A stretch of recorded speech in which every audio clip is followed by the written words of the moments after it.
Hello, everyone. Tonight we're going to drift through a story that's as strange as it is ancient. You're lying back now, maybe wrapped in a blanket, while outside your window the stars keep their silent watch. And here with you, tonight, we're diving into the utterly bizarre world of Greek mythology. Not the exciting battles or the epic quests. No, we're choosing a far more curious path. We're going to explore why the king of the gods, mighty Zeus, kept turning into animals. Yes, animals, repeatedly, with very questionable motives. And just to give you a little preview before your eyes get too heavy to care, here's what's ahead on our journey tonight. Zeus and the Golden Rain. How a literal shower of gold entered a tower and changed the fate of a kingdom. The white bull and Europa, when Zeus pretended to be a gentle bull and ended up founding continent. The swan and Leda, a bird, a queen, and an egg because why not? The eagle and Ganymede, a tale of beauty, abduction, and divine service. Danaë's child, Perseus, is born. A baby born of Golden Rain grows up to behead monsters. Disguised as Artemis, Callisto's fall, Zeus impersonates his own sister to win a huntress's trust. The egg of Helen, more swan stuff, but this time with Nemesis and the world's most beautiful woman. Other forms, snake, lion, and fire. A short list of weird shapes Zeus decided to try. Hera's wrath. The queen of the gods knows everything and forgives nothing. Why Zeus never gets punished. A gentle walk through divine immunity. Shape-shifting influence among the gods. When the boss gets weird, everyone follows. Demigods and other consequences. The children of Zeus have complicated family trees.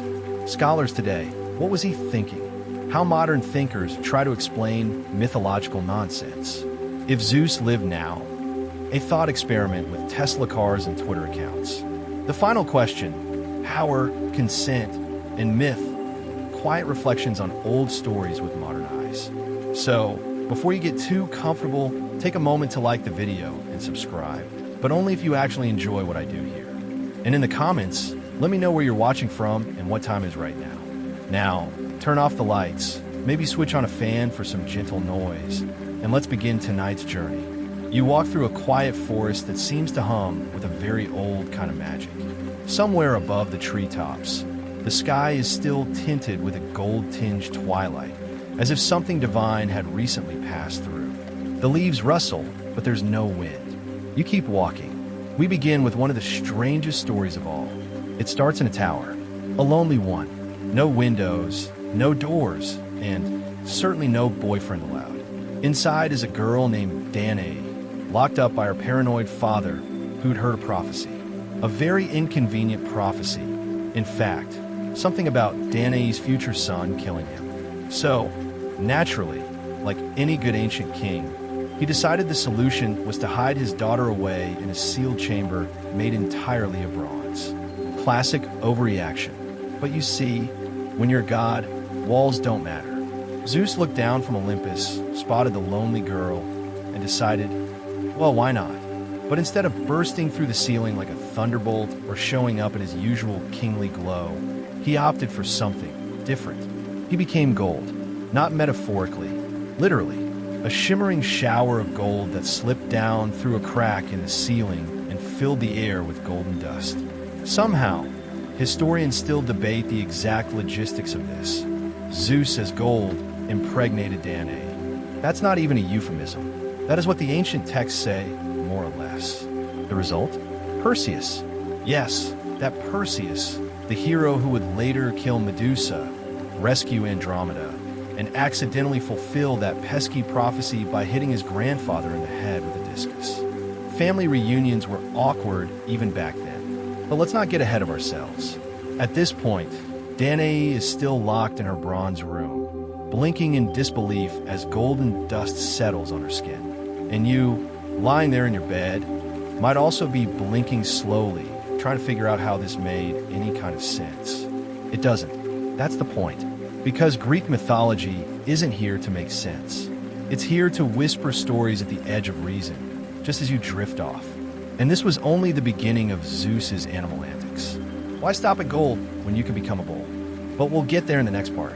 You're walking along a rocky shoreline now, the sea whispering beside you. The sky is brighter here, painted with wide strokes of blue and white, and you feel the warmth of sunlight on your shoulders. Somewhere nearby, a girl laughs. Her name is Europa. She's gathering flowers. Not metaphorical flowers, actual wild flowers, bright and careless in the spring breeze. She's surrounded by her friends, skipping and weaving chains of petals together like it's the most important thing in the world. And maybe for that moment, it is. You watch from a distance, unseen, as the mood shifts, only slightly. There's something new on the horizon, a shape among the waves, moving closer, a flash of white, a set of gleaming horns. It's a bull, but not just any bull.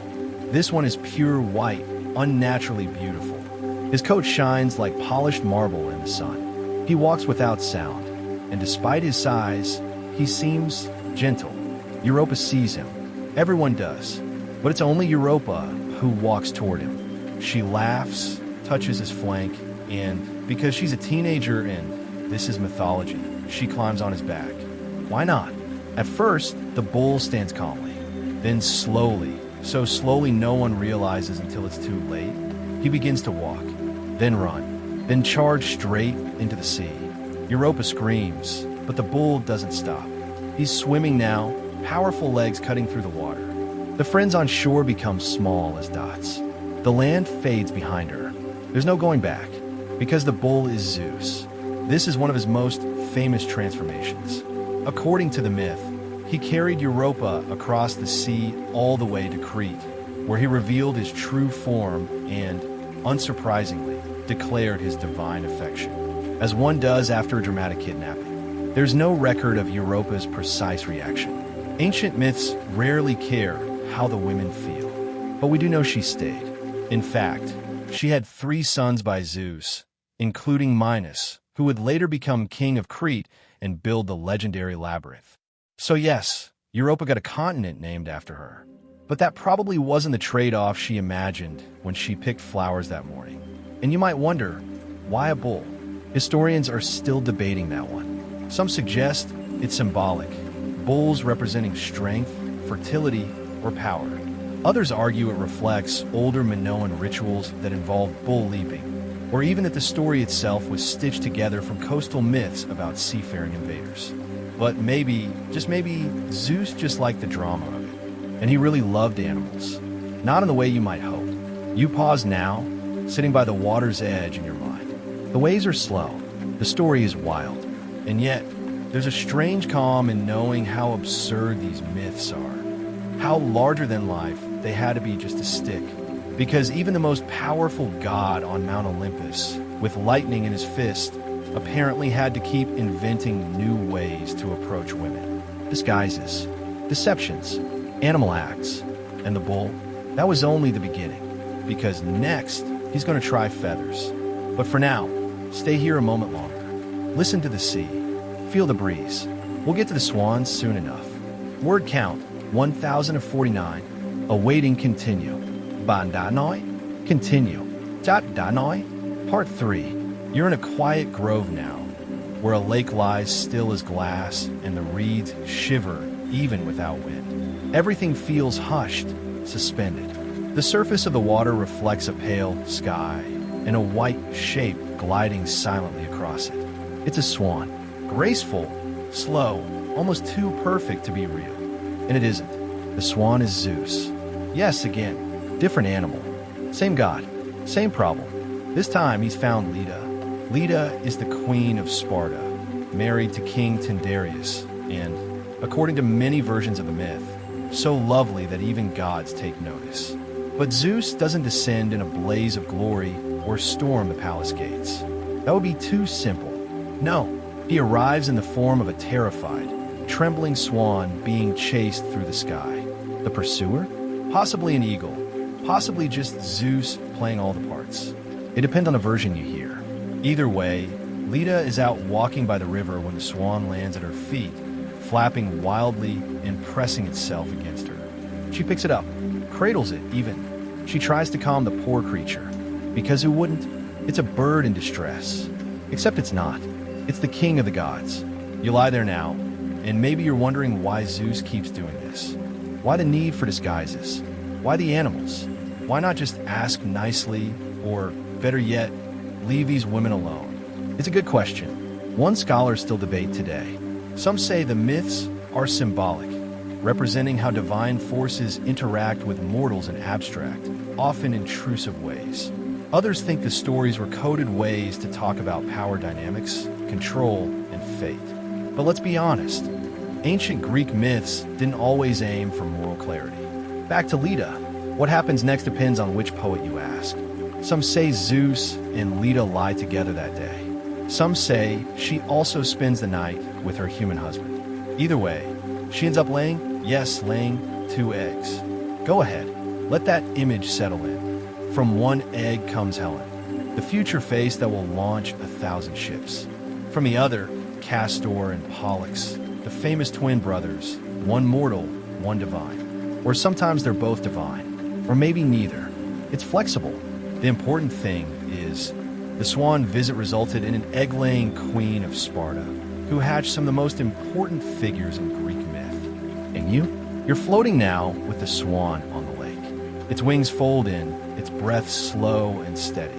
The absurdity of it all has a kind of lullaby rhythm, doesn't it? This is how Greek mythology works. It lures you in with calm water and then gives you a talking point that ruins every breakfast conversation forever. Oh, you know Helen of Troy? Born from an egg, after Zeus seduced her mother as a swan. Try saying that with a straight face. But in the myths, it's normal. In fact, it's not even Zeus's last bird impersonation. What's next? Feathers again? Or maybe claws? Because in our next chapter, the sky isn't just for swans. It's where eagles soar, and they're not always hunting for prey. Sometimes, they're just looking for beautiful boys. You're higher up now. The forest has thinned into rocky ledges, and the sky opens wide above you. The air is cooler here, sharper. You feel it in your lungs as you step carefully along a narrow path clinging to the side of a cliff. Somewhere far off, an eagle cries, and then it appears, wings outstretched, a silhouette against the sun. Its eyes lock on something below. No, not prey in the usual sense. Not a rabbit, not a snake, a boy. Ganymede. You blink and watch the story unfold as if it's happening right in front of you. Ganymede is a Trojan prince. Young, beautiful, the kind of beauty ancient poets couldn't help but write about again and again, with stars in their eyes and too many adjectives.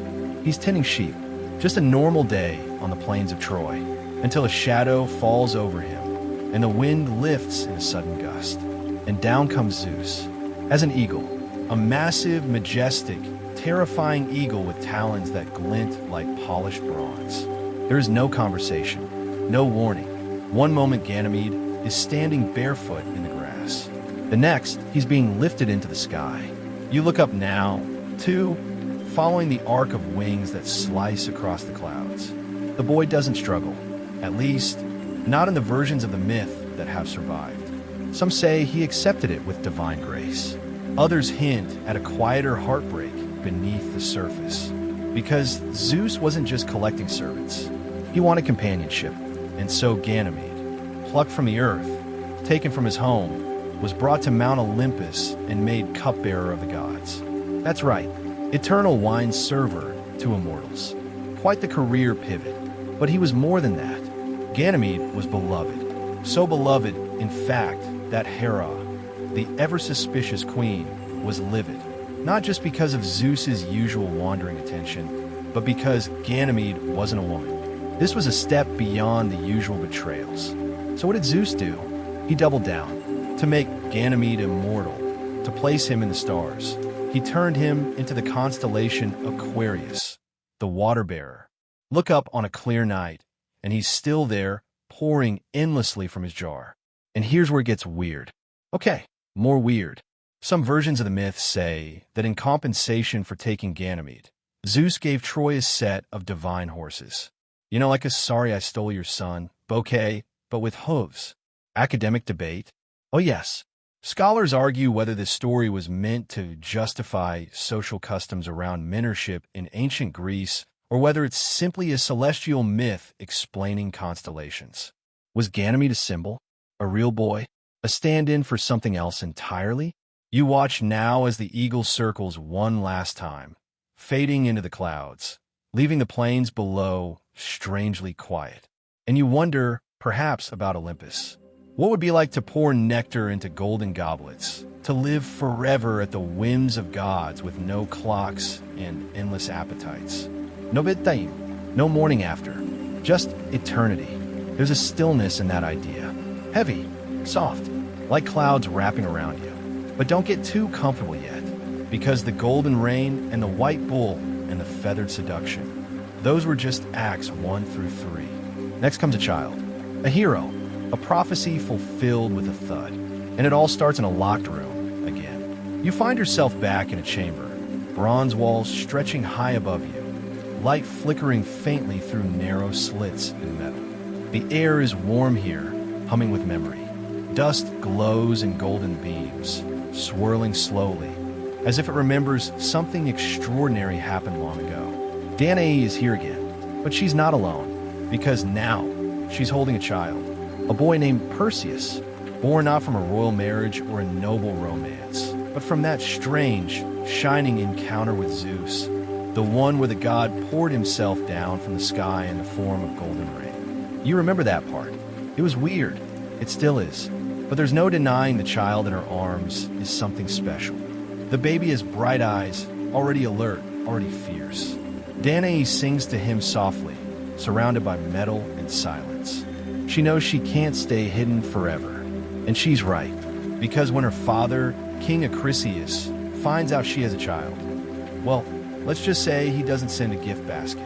Remember, he locked Danaë away in the first place because of a prophecy that her son would kill him. So now, with the prophecy ticking louder, he takes a bold and terrible step. He puts Danaë and baby Perseus in a wooden chest and throws them into the sea.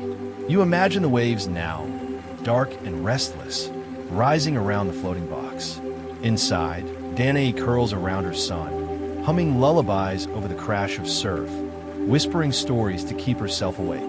You wonder how long they drift, days, maybe more, before the chest finally washes ashore on a distant island called Seriphos.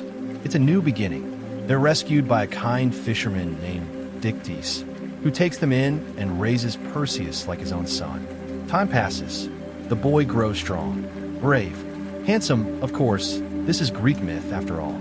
But peace never lasts long when Zeus is involved. Because the king of the island, Polydectes, takes one look at Danaë and decides he wants her. Badly.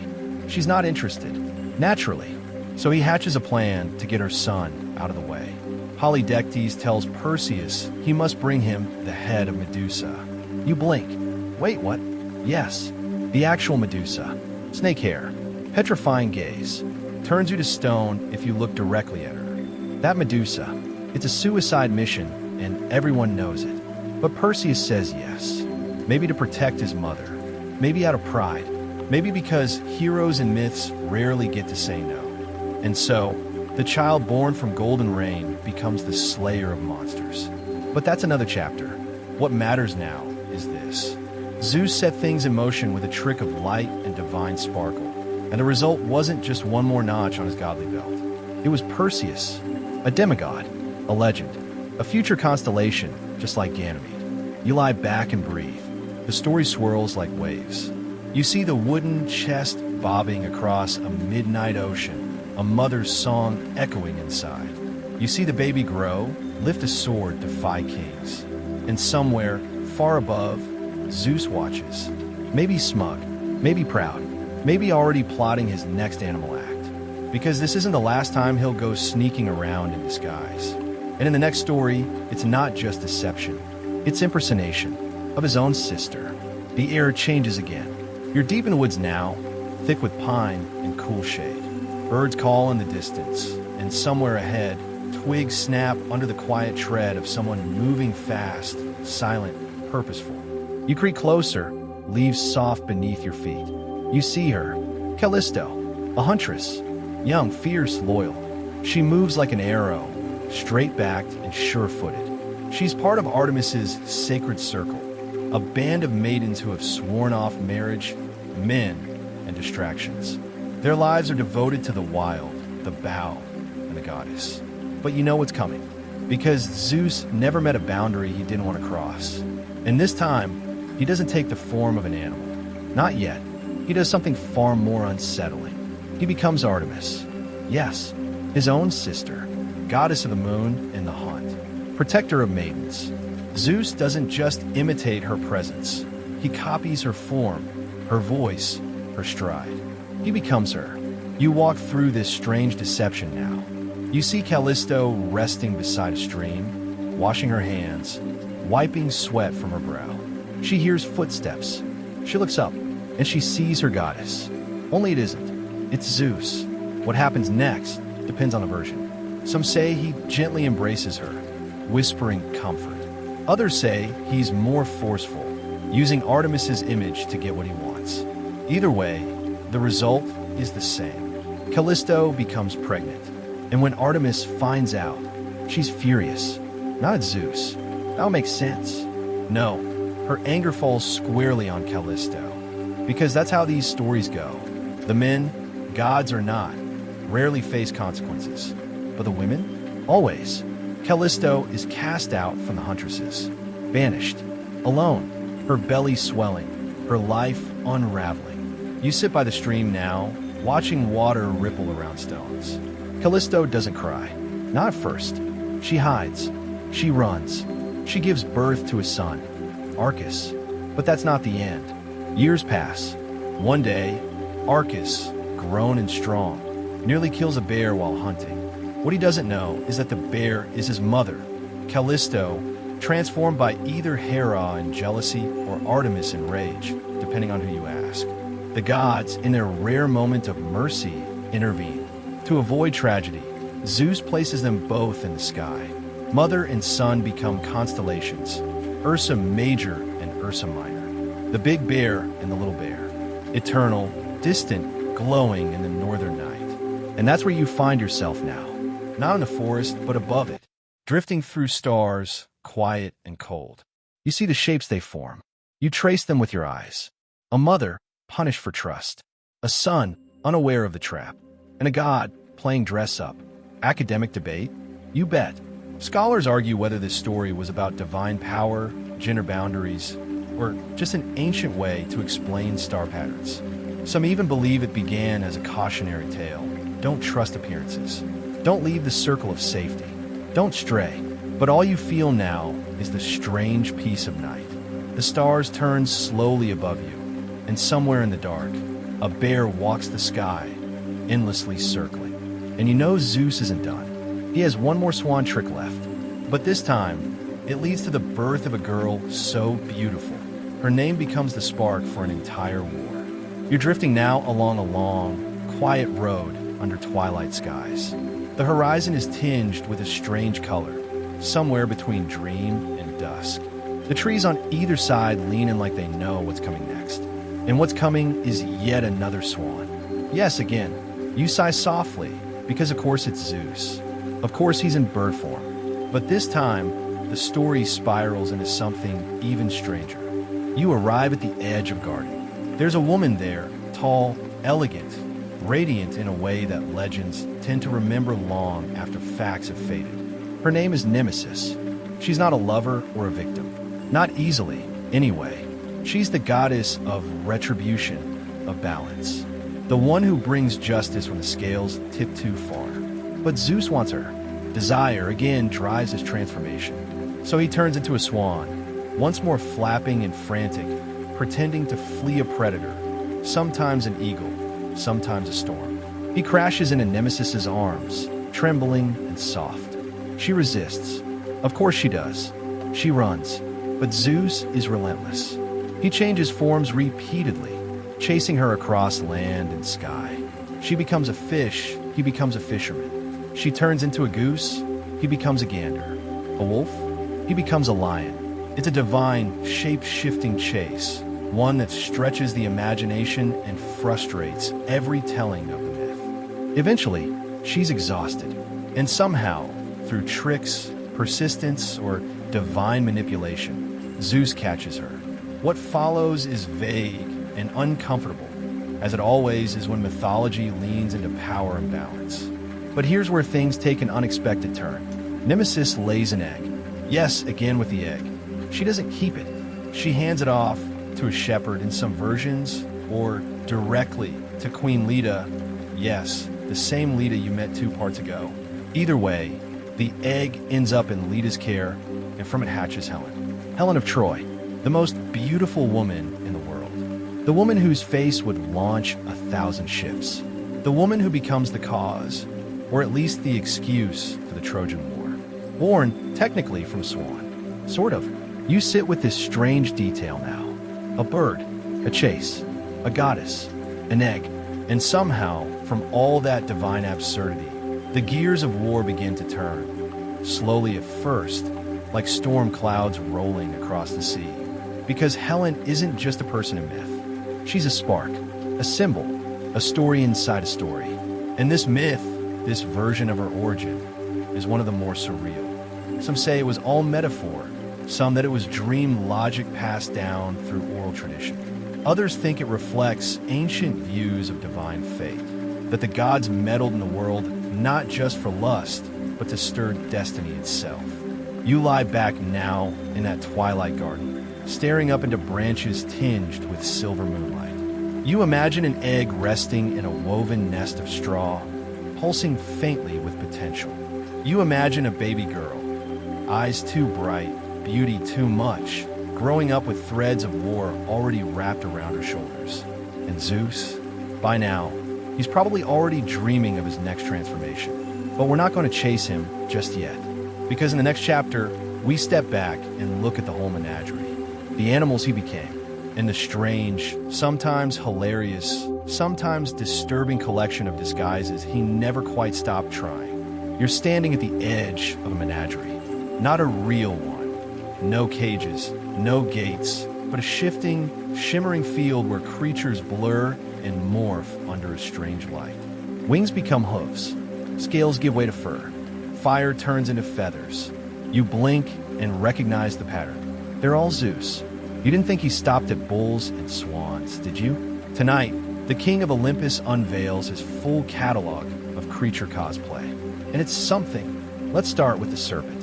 In one lesser-known myth, Zeus takes the form of a slithering snake to approach Demeter, his own sister.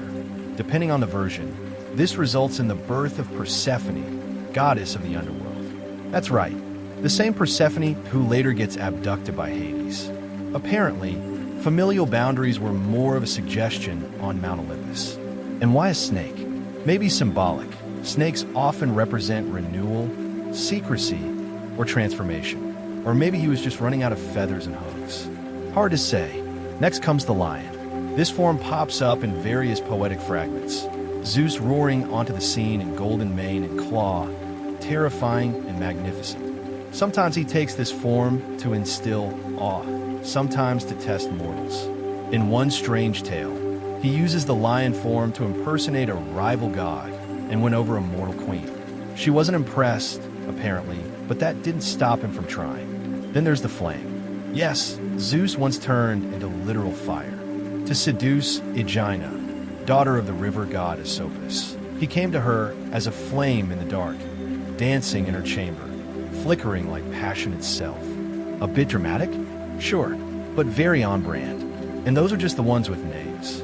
There are whispers of Zeus as a satyr, half man, half goat, romping through Arcadian forests. In some fragments, he even becomes an ant. Yes, an ant, to court Eurydice, who was turned into an ant herself, likely by Hera out of spite, or perhaps by Zeus to sneak in undetected.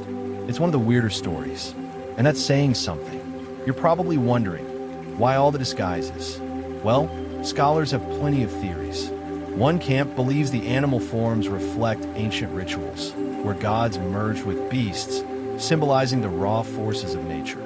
Others think it's about divine distance, showing that the gods can never approach mortals as equals. Still others, perhaps the more cynical ones, say it's just mythological smoke and mirrors to justify bad behavior. But let's pause and look at the big picture. Zeus, the sky god, wielded lightning and law. And yet, time and again, he chose to disguise himself to crawl, fly, gallop, and flicker his way into mortal lives. He didn't just visit. He infiltrated. He didn't just appear. He adapted. You imagine now walking through that menagerie field again. The snake slithers past your foot. The lion watches from a hill. The bull breathes softly nearby. The swan dips its head beneath the still water. And overhead, fire drifts like red mist. Each creature, a memory. Each memory, a myth. Each myth, a warning.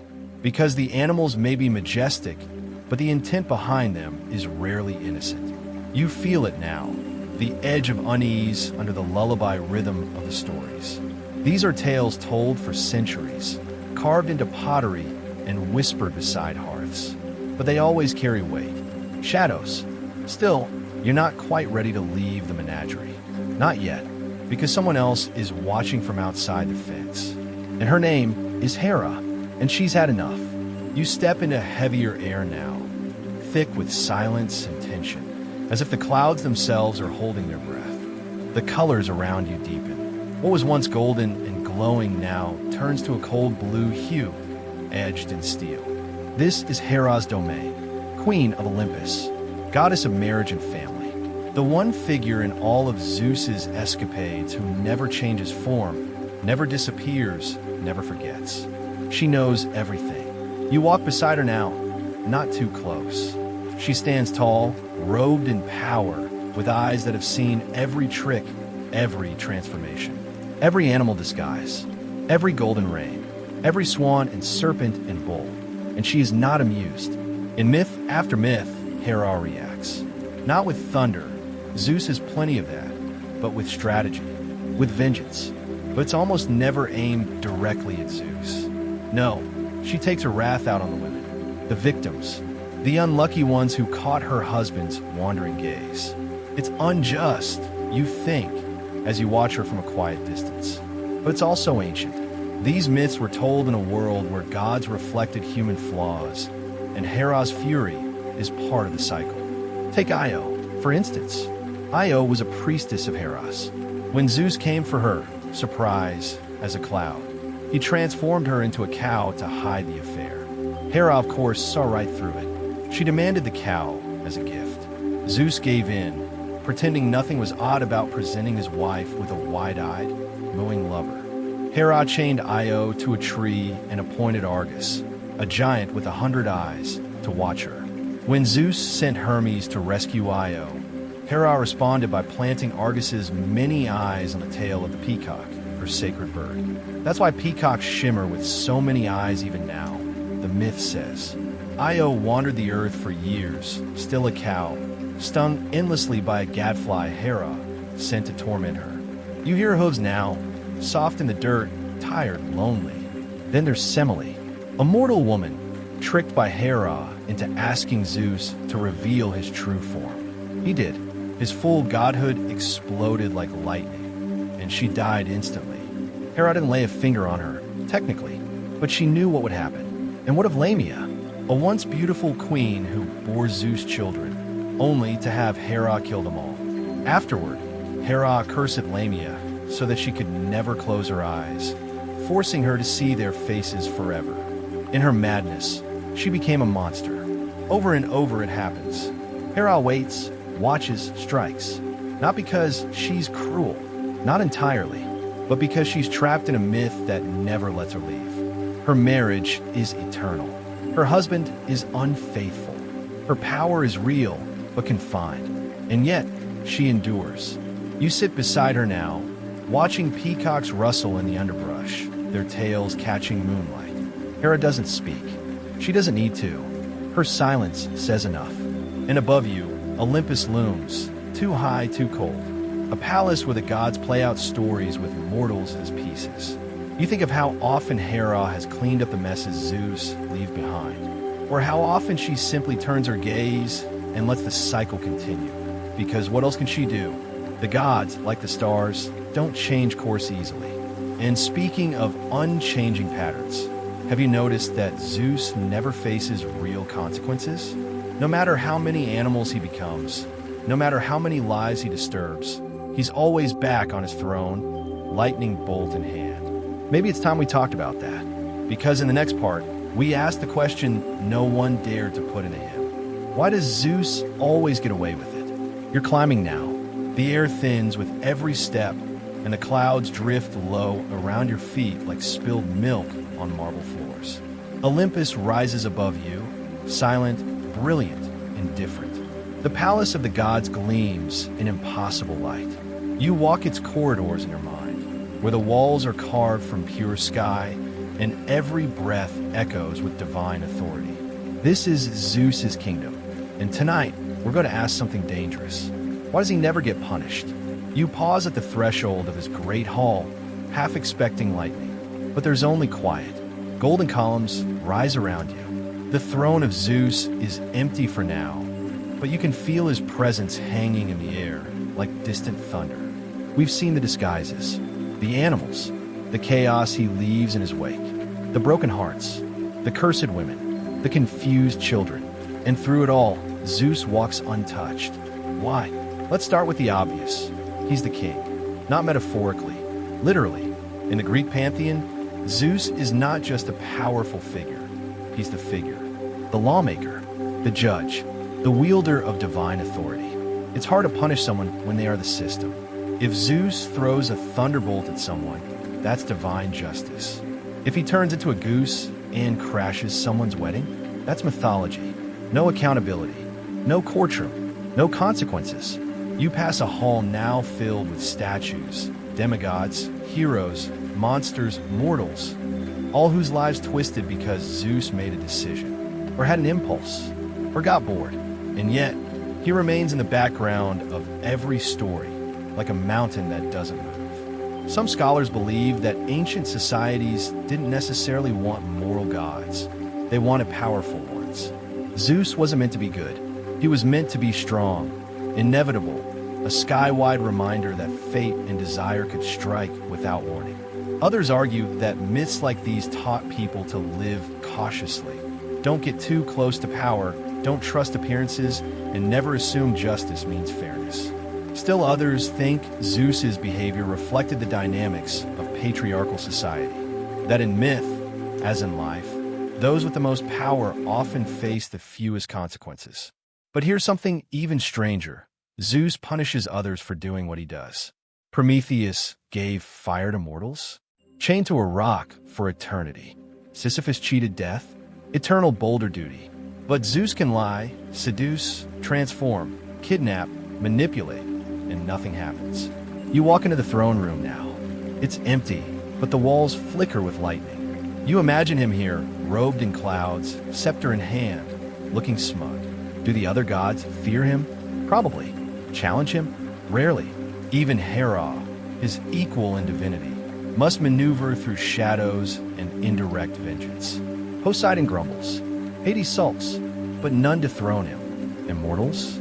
They offer sacrifices. They tell stories. They cope, because that's what myth does. It makes the unbearable seem explainable. If the king of the gods behaves like this, then maybe your unfair landlord isn't that bad. Maybe the chaos in your life isn't punishment, just divine randomness.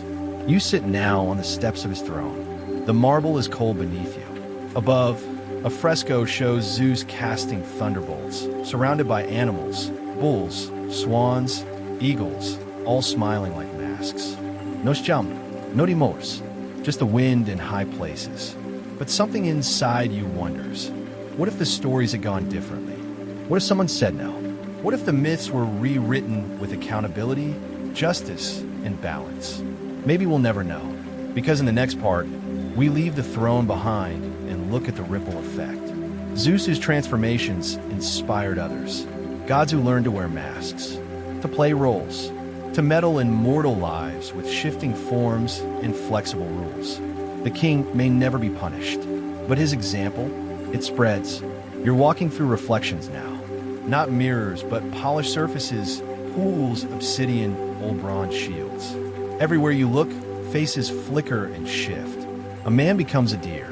A goddess turns into mist. A trickster swaps shape like changing coats. It started with Zeus. But now he's not alone. The gods are imitating their king. His shape-shifting ways, once strange, now familiar, have become a trend, a technique, a divine habit. And as you peer into these shimmering surfaces, you begin to see the others. There's Poseidon, Zeus's brother, god of the sea. He once took the form of a stallion to pursue Demeter, who had transformed into a mare to escape him. Their strange and reluctant union produced Arion, a talking horse. Yes, a literal talking horse. You're allowed to blink slowly at that one. Then there's Apollo, the golden god, not usually known for transformations, but he wasn't above disguise. He once became an old woman to gain entry to a home. In other stories, he takes on the appearance of mortals to manipulate or guide from behind the curtain. Hermes, on the other hand, is transformation personified, the god of travelers, thieves, and messages. He shifts forms almost casually. Old man, young boy, bird, shadow, whatever fits the moment. His boundaries are thin, and his morals even thinner. And don't forget Athena, wise, warlike, and entirely capable of swapping identities when strategy calls for it. She famously disguises herself as mentor to guide Odysseus' son. Later, she becomes a little girl, a shepherd, a mist, a voice in the wind. All clean, all clever. Unlike Zeus, Athena's transformations rarely come with seduction. They're tools, not tactics. But it wasn't just the gods. Heroes, too, learn to shift, not physically but socially. Odysseus, greatest liar of them all, earned his legend not by brute strength, but by being whoever he needed to be at any moment. His entire myth is a dance of disguise, false names, and strategic stories. And it all ties back to one idea. Identity is fluid, especially when you're powerful. You wander now through a garden of statues. Some are cracked, some pristine, but all of them once wore a different face. Each one a reminder that in the Greek world, appearances were never fixed. Shape-shifting wasn't just a trick. It was a philosophy, a way of surviving, a way of winning. Even monsters learned it. The Nereids, sea nymphs, could change their form to avoid capture. Proteus, an old sea god, famously shifted through dozens of shapes to escape being questioned, turning into water, fire, beasts, even trees. The message is clear. Those who can shift can escape. Except sometimes they don't. You remember Callisto, Io, Leda, Europa, all transformed, not by choice but by force. Their identities stolen, their lives rewritten by someone else's magic. So perhaps the power of transformation isn't always empowering. Sometimes it's a weapon. Scholars debate this. Was shape-shifting in myth a symbol of divine freedom or of cosmic instability? Was it liberating or terrifying? Was it meant to reflect the unpredictability of life? You pause now in front of one final figure. It's you, or at least a version of you, caught in the shimmer of this imagined world. What would you become if you could? What mask would you wear to walk through your own myth? Would you use it to hide or to reveal? That's the whisper at the heart of all these stories. Transformation reveals what lies beneath. Even the gods can't escape their true nature. And when they change shape, it's not always to become someone new, but to express something old and hidden. As you step away from the pool, the image fades, but the idea remains. And in the next part, we return to Zeus's legacy in flesh and blood. His children, his demigods, his tangled web of mortal offspring who carried his name, and his chaos into every corner of myth. The sky grows heavier now, stained with twilight purples and slow-moving stars. You walk through a great hall lined with portraits, not painted, but alive. Faces from legend glance your way as you pass. Some wear armor, some bear scars, some have wings, or lion skins, or serpents coiled at their feet. All of them are Zeus's children. This is his true legacy, not just lightning or laws, not just thunder or clouds, but the trail of demigods he left scattered across the world. Let's start with Heracles. You've heard of him. Hercules, in the Roman version, son of Zeus and Alcmene, a mortal woman, born from one of Zeus's many, shall we say, surprise visits. Hera, naturally, found out and tried to kill the infant with snakes. Heracles crushed them in his crib. That was just the beginning. 12 labors, countless monsters, madness, redemption, and apotheosis. Heracles' story is a whirlwind, and always overshadowed by the fact that he was born into trouble he didn't ask for, because Zeus made a decision and Hera made a vengeance. Then there's Perseus, yes, the one born of golden rain. He beheaded Medusa, rescued Andromeda, and accidentally fulfilled the prophecy by killing his grandfather. Oops. Prophecies in Greek myth always find a way. Helen of Troy, arguably the most famous face in mythology, also a child of Zeus. Hatched from an egg laid by Leda after one of Zeus's more feathery encounters. Helen's beauty launched a war, and the myths never let her forget it. Minos, king of Crete and judge of the dead, was another son of Zeus. His reign gave birth to the labyrinth, the Minotaur, and endless headaches. His rule was powerful, but complicated, just like his father. Amphion and Zethus, twin sons of Zeus, founded the city of Thebes by playing music that moved stones into place. An architect's dream, a poet's delight. Their legend glows with strange symmetry, divine chaos distilled into civic order. Dionysus, the god of wine and madness, came from Zeus and Semele. You remember her, tricked by Hera into asking to see Zeus's true form. Burned to ash, Zeus stitched the unborn Dionysus into his own thigh and later gave birth to him himself. A myth with layers. That's just a handful. Zeus's children are everywhere. Heroes, rulers, warriors, gods. Their stories shaped the mythic map of the ancient world. But what unites them? They were all born into complexity. Gifted with power, yes, but burdened with expectation, danger, and divine politics. They didn't just inherit strength. They inherited Zeus's unfinished business. Some became legends. Others became tragedies.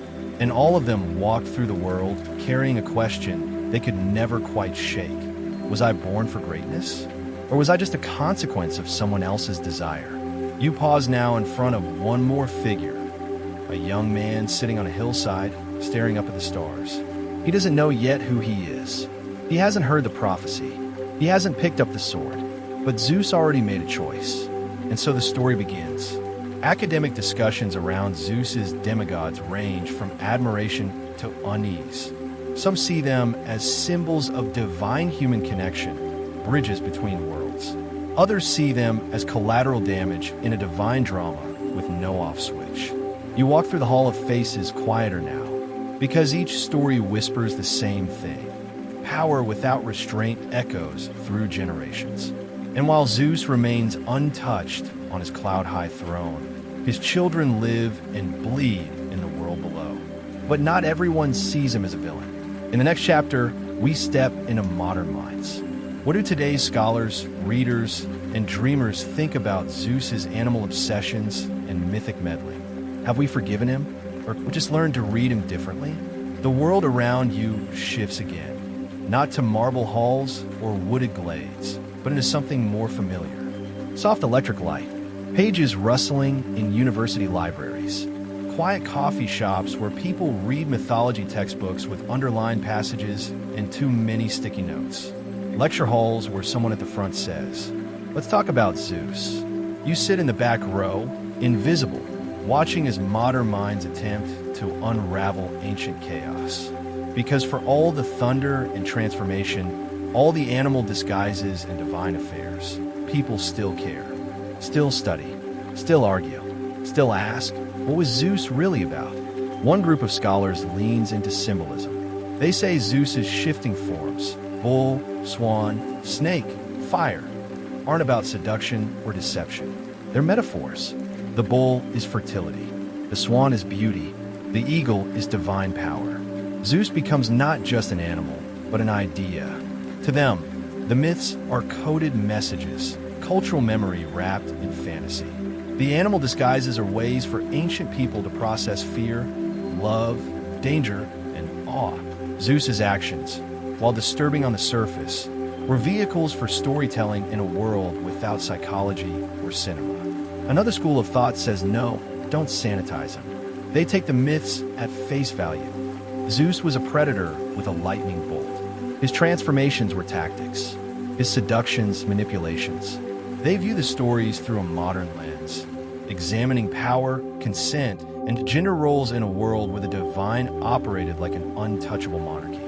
Then come the comparative mythologists, who see Zeus not as a standalone figure, but part of a pattern. They point to similar sky gods from other cultures: Indra in India, Thor in Norse mythology, Tlaloc in Mesoamerica. Many of them wield lightning, many rule from above, and many share Zeus's capricious, impulsive nature. The conclusion? Maybe Zeus is the blueprint for how humans understand chaos wrapped in authority. Then you've got the psychological readers, the Freudians, the Jungians, the dream interpreters. They claim Zeus represents the unchecked ego, or the divine father archetype, or the untamed male ID. His transformations, they argue, reflect the way people mask desire, rewrite identity, or suppress guilt. Of course, then there are the artists, painters, poets, playwrights, and TikTok animators who don't care about academic categories. They just love the drama of a god who can't help himself, of women turning into trees to escape him, of animals becoming symbols, of thunderclouds hiding dangerous beauty. You scroll through memes. Zeus chasing yet another maiden. Bro just turned into a therapist instead. A Renaissance painting caption. He turned into what this time? Even the absurdity becomes part of the legacy. But somewhere in all these voices, one thing remains. We can't stop telling his story. Zeus and Danaë. Not because we admire him, not even because we like him, but because his myths reflect something raw and unresolved. Power without limits. Desire without pause. Storytelling without apology. You sip your imaginary coffee now, watching a young scholar highlight a passage that reads, Zeus, as an animal, is the ancient world's metaphor for when power wears camouflage. You nod, almost drowsy, and close the book. The classroom fades, because no matter how many theories we invent, Zeus refuses to be pinned down. He slips between symbols, between centuries, between pages, which raises a curious thought. If he were alive today, modern, digital, walking among us, what would he become? What mask would Zeus wear now? The world flickers again, and now you're not in a myth or a library or a marble hall. You're in a modern city. You walk along glowing sidewalks under humming neon signs. Glass towers reach like fingers into a clouded night. Billboards blink. Cars glide. Screens glow. And somewhere in this pulsing skyline, Zeus lives again. Not as a thunder-wielding god, not as a bird or a bull, but as something new, something familiar. He might be a CEO, polished, charming, terrifying in his power. The kind of man whose company controls half the digital world, whose every move is followed, whose name is whispered in boardrooms and viral threads. Or maybe he's an influencer, reshaping himself daily for an endless stream of followers. One day a thought leader, the next a lifestyle guru, then a silent investor in a biotech startup. You never quite know what's real, but he's always there, glowing on your screen, selling confidence and control. Perhaps he's even an AI avatar, a face that shifts, perfectly rendered. One moment a motivational speaker, the next an anonymous online flirt. His true form? Hidden in code, but always watching, always learning, always wanting more data. And yes, maybe he still turns into animals. Not literally, but symbolically. He changes tone, identity, even gender if it suits the story. A wolf on one platform, a dove on another. His reach is algorithmic. His voice is omnipresent. He doesn't need Mount Olympus anymore.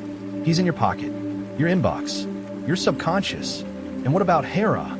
She might be your HR department, or the terms and conditions you never read. Always present, always watching, and somehow still powerless to truly stop him. You pause on a rooftop now, the city humming below. You watch digital clouds scroll across the glass of a mirrored skyscraper. Somewhere out there, the modern Zeus is making a deal, or a mistake. or a decision that will ripple through lives he'll never meet. And here's the twist. We've learned from him. We've learned how to shift, how to present one version of ourselves in one space and another in the next. Our online selves are curated, stylized, sometimes entirely transformed. A little more eagle here, a little more golden glow there. We don't become animals, but we become filters, personas, masks, just like the gods. And maybe that's why Zeus never quite disappears. He evolves, because the story of a shapeshifter with unchecked power doesn't just belong to ancient Greece. It belongs to every age. You lie back now, atop the rooftop, and the stars above are faint behind the city light. But they're still there. Ganymede still pours. Callisto still circles. Helen still shimmers in her egg-born beauty. The myths have changed clothes, but not rhythm, not purpose. So if Zeus lived today, you wonder, would we even recognize him? Or would we already be following him, retweeting him, tagging him, or maybe, just maybe, being him in some small, curated way? But we'll leave that thought hanging in the electric air, because there's one more place to go tonight. One final transformation, not of shape, but of understanding. The world grows quieter now. You're back in a familiar space. Not Olympus, not a classroom, not a rooftop. Just your own mind. A soft, private place lit by the last flickers of thought before sleep pulls everything under. But there's still one more question to explore. It lingers in the dark, like a final echo from all the stories we've traveled through. What do we do with these myths now? Because behind every bull, every swan, every eagle's shadow, there's a pattern. And behind that pattern, a truth we've danced around all night. Zeus didn't ask. He took. He transformed himself to reach women who never agreed, never consented, never stood a chance. He used power, not to protect, not to uplift, but to pursue. His divine nature shielded him from blame, from justice, from consequence. And yet for thousands of years, these stories were told as romances, as grand tales of gods and mortals, destiny and desire. But when you really listen, when you sit in the stillness between words, you realize there's grief under the marble. There's silence under the thunder. Callisto, Io, Leda, Europa, Danaë. Each story has been shaped by the hands that told it. And for most of history, those hands didn't belong to the women inside the myths. But something has shifted. Modern voices are asking new questions. What if we listen differently? What if we name the harm? What if we stop romanticizing the chase and start mourning the ones who were cornered? Some say we should abandon these stories altogether. Others argue we should reframe them, teach them with honesty, with context, with care. Not to erase the past, but to learn from it. Because the heart of myth is never about perfection. It's about reflection. It holds a mirror to the world that made it, and sometimes to the world we still live in. Zeus isn't real, but power is. And power, unchecked, always finds new ways to hide behind beauty, charisma, and metaphor. You lie still now, breathing slow. The stories are settling like dust in a sunbeam. You think of all the women who were transformed, not into animals, but into symbols, lessons, footnotes. And you think of how we tell stories going forward. Maybe we tell them softer. Maybe we ask more questions. Maybe we leave room for voices that were never heard. Because the final transformation isn't Zeus turning into another animal. It's us turning into better storytellers. Word count, 1,054. In a part 15. Final 300-word conclusion below. You're floating now, weightless in the dark. The stories have slowed, stretched, softened. The gods are far away. The thunder has faded into the hush of your own breath. Tonight, you walked through myths older than memory, through feathers and hooves, shadows and sparks. You watched as Zeus shifted and shimmered, chased and claimed, vanished and ruled. You met women turned to cows, to bears, to trees, to stars. And you saw what power can do when no one stops it.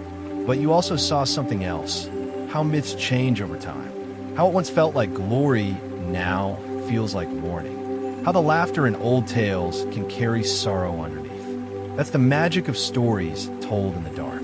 They don't just put you to sleep. They leave a thread in your dreams, a trail of gold, a quiet question. And maybe that question is this: what kind of gods do we want in our stories? Or better yet, what kind of humans do we want to be? You pull your blanket a little higher. The night holds steady. The stars spin gently. And somewhere, far above or deep within, a swan fades into mist. No more chases tonight. Only stillness. Only sleep.